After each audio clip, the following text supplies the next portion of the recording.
Alright, I got it running last night. I took it for a spin around the yard, not much room in the yard. Only have so much space.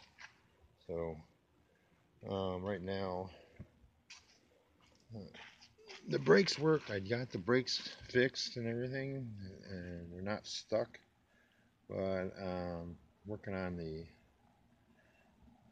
accelerator cable here seemed to be held on by one thread, and I had to cut it off. So I'm trying to figure out how to reattach it to the foot pedal. So right now I'm twisting it up, and I'll see if I can get this thing back running again. I may have to go in my box of goodies and look for something to reattach it with. So I'll be back.